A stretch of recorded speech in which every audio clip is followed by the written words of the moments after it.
heartfelt round of applause at the screening of It Was Just an Accident, a film that seems to echo some of the personal struggles of its director, Jafar Panahi. The filmmaker's long been declared an enemy of Iran's religious authorities. Panahi's been censored, placed under house arrest, banned from making movies, and has even spent time in jail. This time he managed to leave the country to present his new feature, an unflinching portrait of Iranian society and a full-throated attack of the regime that governs it. میگم دوز این داروی شاید زیاد بوده کارشو ساخته.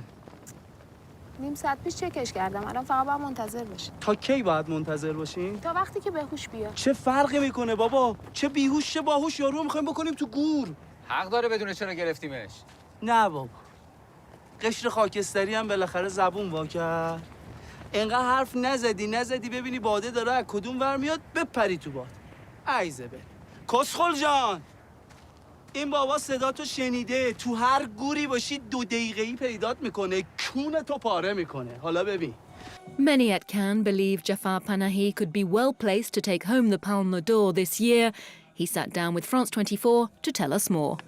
Jafar Panahi, bonjour. Jafar Panahi, hello, and thanks for making time for us here at Cannes. It's been 15 years since you were able to attend an international film festival. How does it feel being here at Cannes? The truth is that the strongest part of this experience was the feeling of finally seeing my own film in a cinema together with an audience. For the last 15 years, I haven't been able to watch my own films in a cinema with an audience, and I haven't been able to see their reactions. So I was able to see how people react to the film, which allows me to understand the strengths and the weaknesses of my work based on how people are reacting to it. I've been excluded from this experience over the last 15 years, so this is the most important thing that has happened to me so far.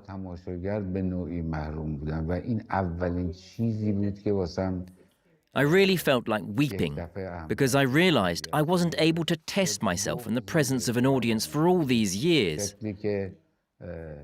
All this time, I think it was something that I required, and, you know, I might have made better films or, who knows, worse films, had that been possible.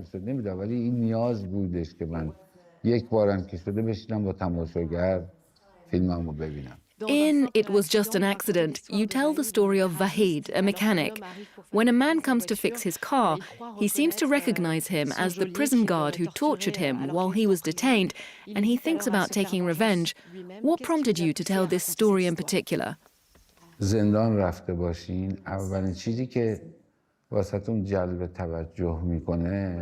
When you've spent time in a prison, there's one thing you pay attention to. When you're being interrogated and you're blindfolded and sat half a meter away from a wall, and you can only see through a tiny slit, that is just enough to write on a piece of paper. And the interrogator is behind you, speaking. You almost forget all of your other senses and your hearing becomes really precise. And at that moment, all you're thinking is, how old is this person? What do they look like? What sort of education do they have? So when I hear this voice, I start wondering if I know this person or if I don't know this person. This was my own experience, but also the experience of all the other prisoners who were detained with me. I thought that this could be a good beginning for the story in the film. Of course, to start with, we establish the family, and then it's that sound that sparks everything, and from which all the other issues unravel throughout the film. And after we see all the other characters who enter the story, they all refer to the interrogator in a different way, and all of the names they use for him have to do with the way he walked. So that means that the sound of his footsteps left a very definite psychological impression on each of them.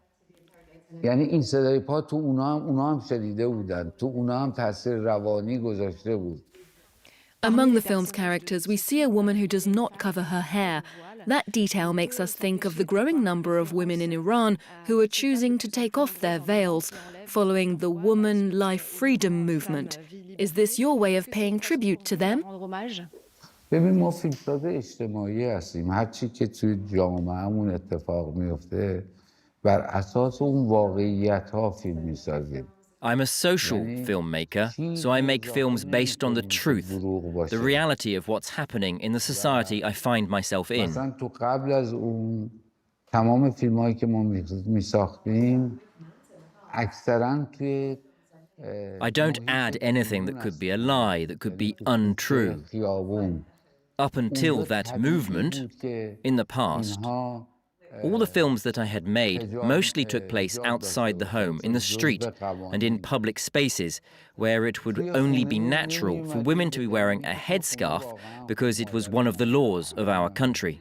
زن من هیچ کدوم حجاب سرشون نمی‌کنن. And I didn't make films inside the house because in the home, in my family, none of the women in my family wear a headscarf.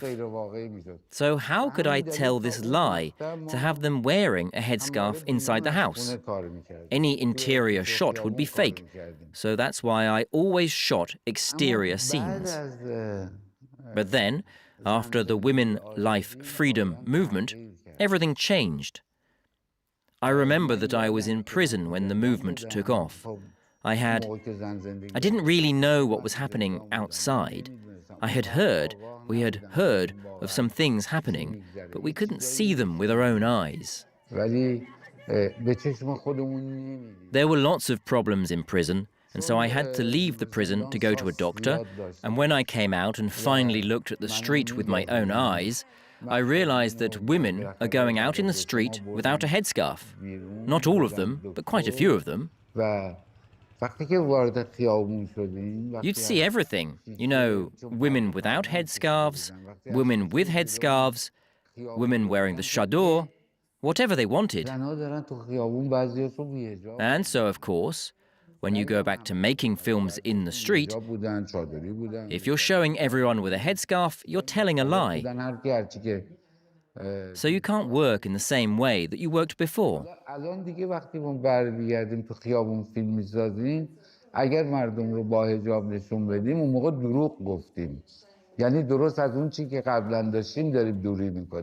Over the years, despite the restrictions, the censorship, you've continued to make films about Iranian society. This is once again the case with It Was Just an Accident.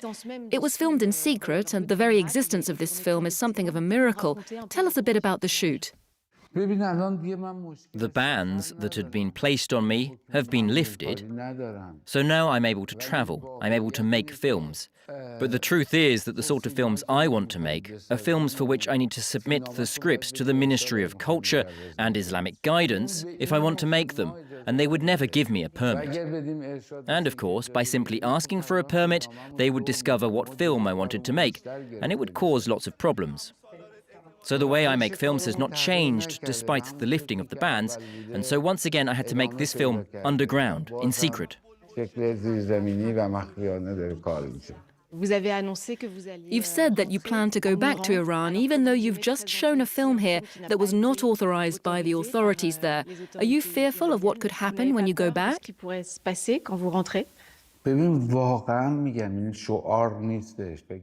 Look, I'm not about to come out with an ideological slogan or pretend to be courageous, but the truth is, I didn't do anything great, I didn't do anything momentous. If you imagine being a woman in Iran who goes outside of her home without a headscarf, she gets arrested, she gets fined, she gets insulted or worse, and she's warned that if this happens again, things could get much worse, or she could find herself in prison, or who knows what, you know? What did I do? I just made a film. I didn't do anything as courageous or as dangerous as what that woman is doing. She has taken a much greater risk because no one knows her. When she's arrested, no one hears about it. Whereas once if I am arrested, everyone hears about it. So she is in much greater danger. She's making a much larger sacrifice, and that is much more courageous. I don't even have a tenth of her courage. So do you still think I should not go back? Of course I've got to go back. I must go back and walk by her side and show my solidarity with her.